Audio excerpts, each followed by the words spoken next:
Hello, my name is Eliseo Rodriguez, and this is Arianism Today. Today I'd like to talk about Christopher Steed. He's a scholar. He's, I believe, passed away already. He wrote a book called Divine Substance, and it is about the understanding of divine substance from Plato up until Nicaea.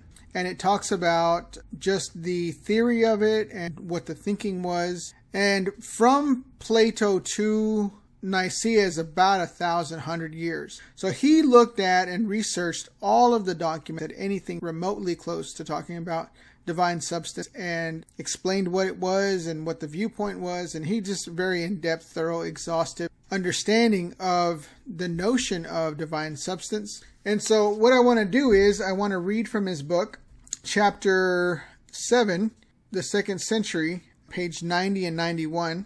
I would suggest looking it up in your local libraries. Maybe you can get it sent to you to have so that you can read the book, because buying it is really out of the question because it's really expensive. I got it here in the University of San Diego, and that's where I was able to get it. But here we go.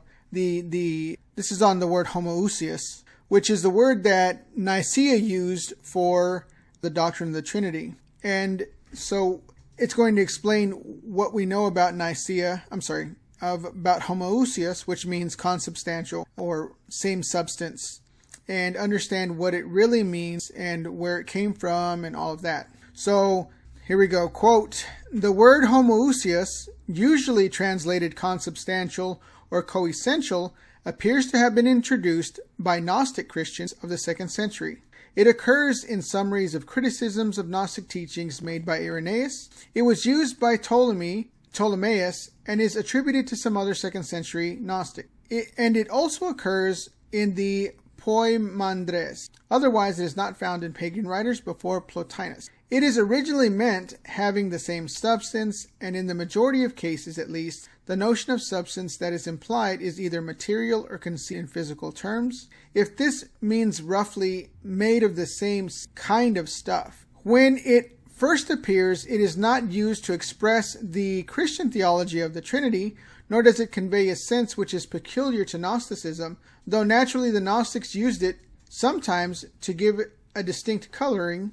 The case is rather that the Gnostics and their opponents introduced the term and common places of debate which go back to pre-Christian times. Of these, the most important concerns God's relationship to the world, in particular whether it is to apply the language of physical paternity to God, either in relation to the world itself or to man as such, or to the rational power or soul in man. The surviving instances of the Greek word itself for the whole, down to the breakdown of the Arian controversy, are not very numerous, and can be shown by a table.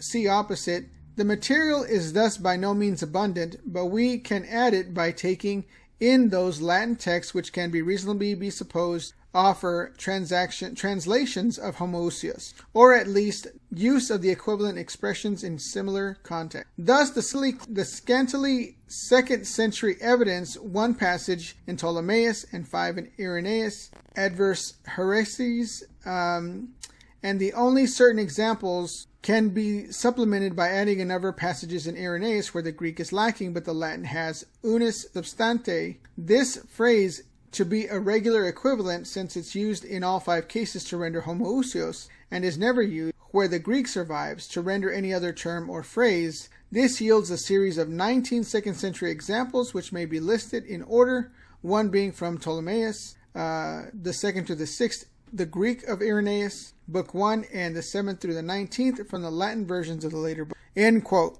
Okay, so what we are hearing here, and the rest of the chapter goes into literally going into every single instance that Homoousios was used, where Ptolemaeus was talking about his Gnostic ideas and trying to teach someone else Gnostic ideas. And then in Irenaeus, where he teaches, every single place where he teaches, and he breaks down every single instance of what was said, who said what, to whom, about what, and was it about the Trinity or not, and it wasn't. And so what we're understanding here is that the 1st and 2nd centuries, Homoousios existed. In other words, the word consubstantial, the idea of God's substance being part of some other being, existed during these times.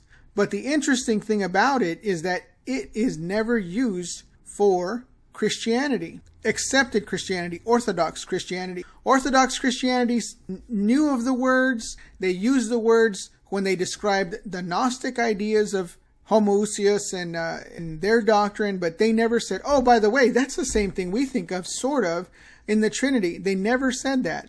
And so why I think that's important is because we are understanding that during the time of Jesus, during the time of the apostles, during the time of the apostolic fathers, they knew the word. They could have used the word, but they didn't. And so this is a glaring evidence that Homoousios, or the consubstantial idea or the doctrine of the Trinity, was never meant to be part of the church because it existed. It's not an unknown term, and yet they still didn't use it.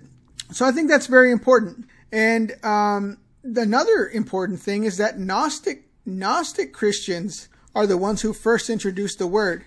And I believe that Gnostic Christians introduced the word in Nicaea as well. The attempts by Gnostic Christians to introduce the word and ideas that were so crazy during the time of Irenaeus is the same thing that happened later on. So I think that it's important for us to realize that during the time of Jesus, during the time of the apostolic fathers, they had the words, and yet they never used them. Jesus never used it. The apostles never used it.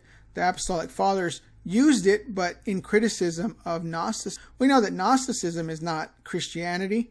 And so it shows that the originations of the ideas of the doctrine of the Trinity come from Gnostic Christians. I think it's so funny when they want to talk bad about Arianism and say Arianism is not the original, whatever, and it came from Gnosticism. Ridiculous. Has nothing to do with Gnosticism. In fact, the relationship is even closer to, you guessed it, Trinitarian. And so that's basically what I have. We need to understand the time in which they lived. They had the words. They had the ability to use the words. As a church, Paul could have used it. The Greek speakers in the church could have used it. They knew it. It's not like it was unknown to them. Even they were doing debates about stuff like this since before Christianity. So it's even pre-Christian conversations about Homoousios.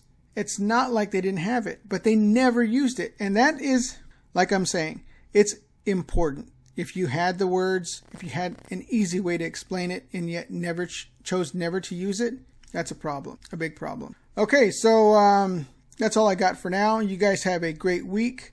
Amen.